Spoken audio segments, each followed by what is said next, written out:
దేవాదుల గురించి కూడా గౌరవ సభ్యులు మాట్లాడే ప్రయత్నం చేసిండ్రు. అయ్యా భట్టి గారు, మీరుండగా ఏ రోజు ఏ సంవత్సరం కూడా 90 రోజులు కూడా దేవాదుల ప్రాజెక్టు నీళ్లు తీసుకోలేకపోయినాం. ఎందుకంటే మీరు ఆ రోజు పెట్టినటువంటి ప్లేస్ కరెక్ట్ కాదు, మీ ఆలోచన కరెక్ట్ కాదు.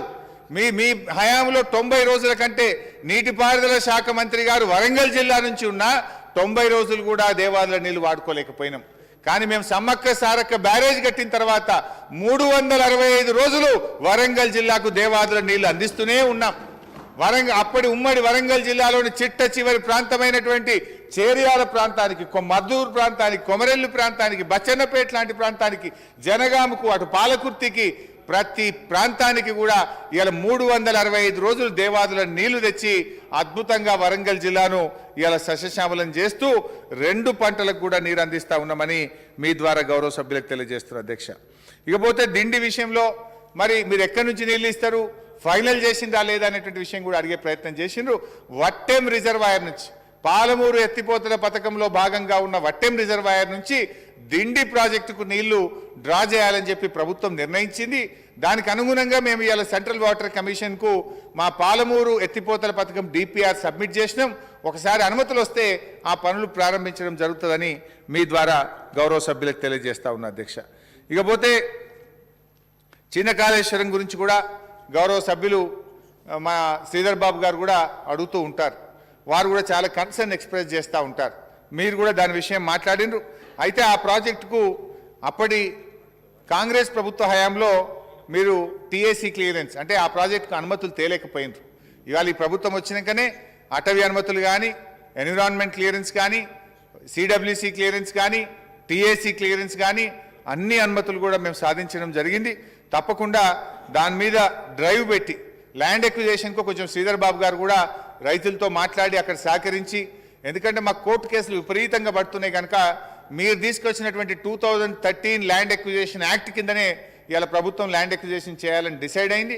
మీరు కొద్దిగా సహకరించి ల్యాండ్ ఎక్విజేషన్కు మీరు కోఆపరేట్ చేసి రైతుల్ని ఒప్పించి మెప్పించగలిగితే వేగవంతంగా దాన్ని పూర్తి చేయడానికి మా ఇంజనీర్లు కృషి చేస్తారు. మేము కూడా దానికి అవసరమైన నిధులు కూడా తప్పకుండా కేటాయించేటువంటి ప్రయత్నం చేస్తాం అధ్యక్ష. అదేవిధంగా అధ్యక్ష,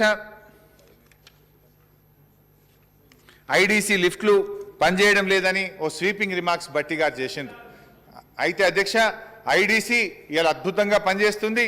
ఇప్పటికీ 418 లిఫ్ట్లు చక్కగా ఈ రాష్ట్రంలో పనిచేస్తున్నాయి. ఐడీసీ కింద ఈ 418 లిఫ్ట్ల కింద 3,38,000 ఎకరాలకు ఆయకట్టుకు నీరు కూడా అందించడం జరుగుతూ ఉందని మీ ద్వారా గౌరవ సభ్యులకు తెలియజేస్తా ఉన్నాం అధ్యక్ష. మనకు రాష్ట్రంలో లిఫ్ట్లు అన్నీ కలిపితే 600 దాకా ఉంటాయి అధ్యక్ష. అందులో 418 లిఫ్ట్లు అద్భుతంగా పూర్తిగా పనిచేస్తున్నాయి. మిగతాయి కొన్ని పాక్షికంగా పనిచేస్తూ ఉన్నాయి. మొత్తంగా 3,38,000 ఎకరాలకు ఐడీసీ కింద సాగునీరు ఇస్తూ ఉన్నాం. అవి కూడా చాలా లిఫ్ట్లు మీరు మాకు హ్యాండ్ ఓవర్ చేసిన నాడు మొత్తం శిథిలావస్థలో ఉండే.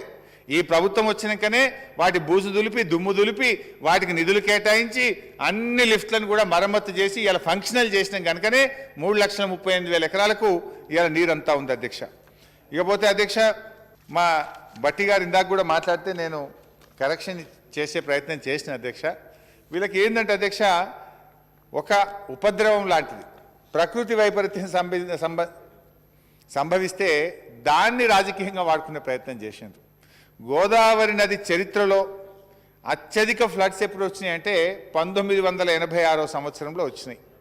1986లో వచ్చినటువంటి ఫ్లడ్స్ ప్రకారం 20 లక్షల క్యూసెక్కుల వరద గోదావరి నదిలో వచ్చిందని, ఆ నదిలో మరి ఆ రోజు నమోదైనటువంటిది ఏంటంటే 20 లక్షల క్యూసెక్కుల నీరు అనేటువంటిది ప్రవహించి చాలా అప్పుడు నష్టం జరిగింది. అటు భద్రాచలంలో కానీ, ఇటు వరంగల్ జిల్లా ఏటూరు నాగారం ప్రాంతంలో కానీ, మరి ఇటు ధర్మపురి, మరి రామగుండం ప్రాంతంలో, అటు మంచిర్యాల ప్రాంతంలో చాలా నష్టం జరిగింది అధ్యక్ష. అయితే మొన్న వచ్చినటువంటి ఫ్లడ్ ఏంటంటే 29 లక్షల క్యూసెక్లు వచ్చింది. అంటే గోదావరి నది చరిత్రలో హైయెస్ట్ ఫ్లడ్ రికార్డ్ అయింది 1986లో 20 లక్షలు. కానీ మొన్న వచ్చింది 29 లక్షల క్యూసెక్కులు, అంటే 9 లక్షల క్యూసెక్కులు ఎక్కువగా వచ్చింది. ఇది never before in the history of Godavari. అంతేకాకుండా అధ్యక్ష, ఆ హైటు హైట్ చూస్తే 1.2 మీటర్స్ ఎక్కువ.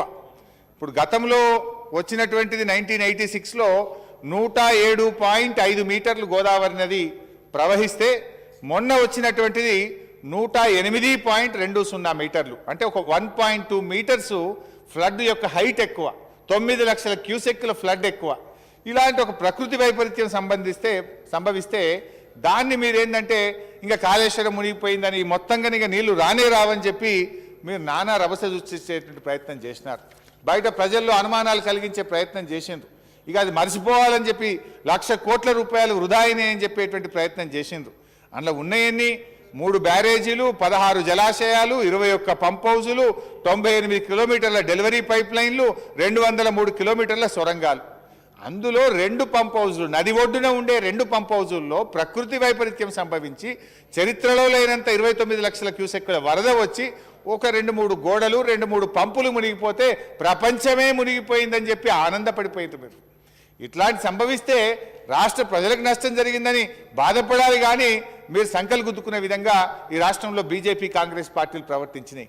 కానీ మేము ఆ రోజు చెప్పినాం, నేనే ప్రెస్ మీట్ పెట్టి ముఖ్యమంత్రి గారి ఆదేశాలతో చెప్పినాం, యాసంగి పంట కల్లా దాన్ని పునరుద్ధరిస్తాం, నీళ్లు పారిస్తాం, రైతుల పంటలు పండిస్తామన్నాం. ఆ మాట మీద నిలబడ్డాం.